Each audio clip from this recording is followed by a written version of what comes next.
Bonjour, cette vidéo vous montre comment exporter les listes des bénéficiaires du RSA qui se trouvent sur la file active de votre plateforme sur le portail RSA. Donc,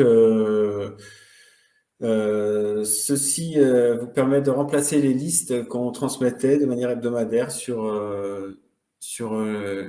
les affectations et qu'on ne transmettra plus, qu'on ne transmet plus ou qu'on ne transmettra plus. Donc, vous allez sur le portail Extranet RSA. Vous cliquez sur votre plateforme, sur votre structure. Et donc là, je suis sur un pôle d'insertion pour le test. Je vais cliquer sur contrat bientôt terminé parce que la liste est plus petite et ça sera plus simple pour l'export parce que là, comme c'est un pôle d'insertion, il y a beaucoup de personnes. Mais sinon, vous cliquez sur tous et s'affichera toute la liste de votre file active. Donc, moi, j'ai cliqué sur l'item contrat bientôt terminé. Et sur chacune des listes apparaît le bouton exporter, donc qui vous permet d'exporter au format CSV que vous pouvez ouvrir avec un fichier Excel. Donc il me propose d'ouvrir le fichier. Donc sinon vous pouvez l'enregistrer dans un répertoire et après l'ouvrir à partir d'Excel si jamais l'affichage ne se fait pas bien automatiquement. Voilà, donc moi je clique sur ouvrir.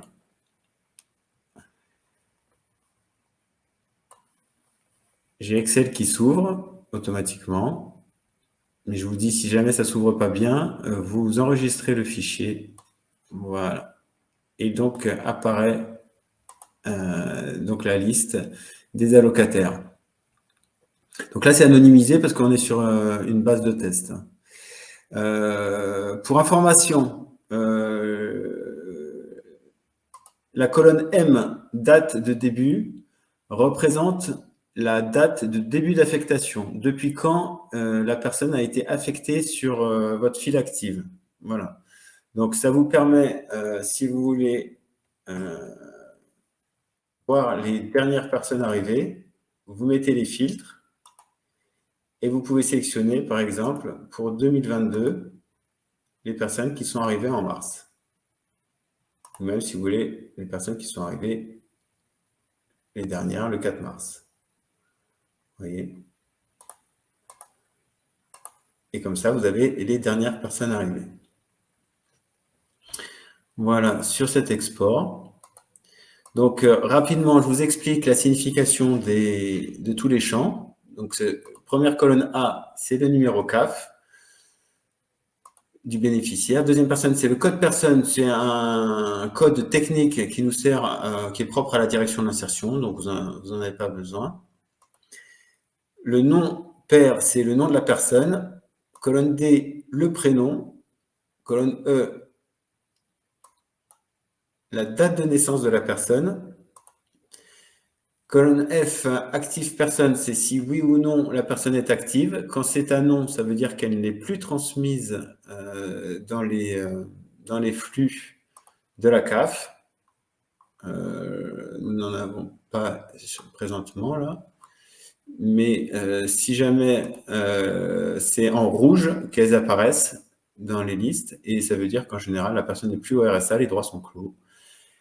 Ça, c'est le pôle d'insertion de l'allocataire.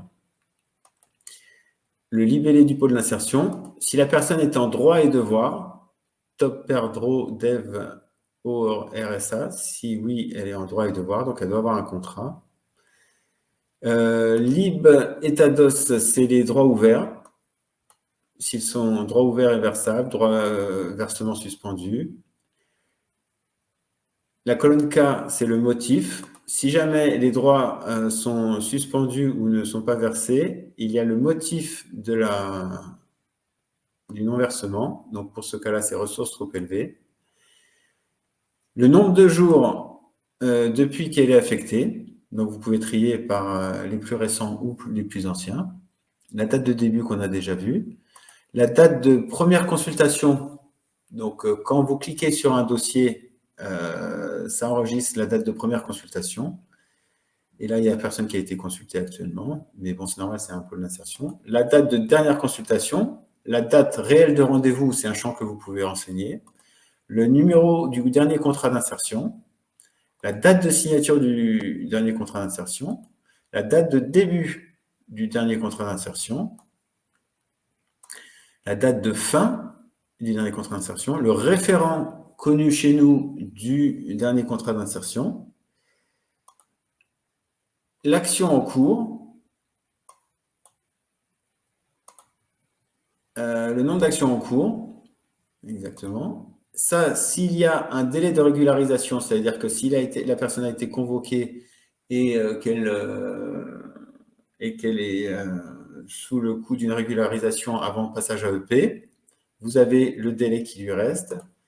S'il y a une procédure en cours, oui ou non, le référent affecté, ça c'est dans le portail RSA, et ensuite vous avez l'adresse. Voilà. Donc c'est tout pour la signification des champs de l'export. Et ce bouton export, vous l'avez présent sur chacune des listes. Voilà. Donc ainsi, vous pouvez accéder à toute votre file active. Voilà, ça c'est le signe inactif dont je vous parlais quand la personne n'est plus transmise par la CAF. Je vous remercie et bonne utilisation.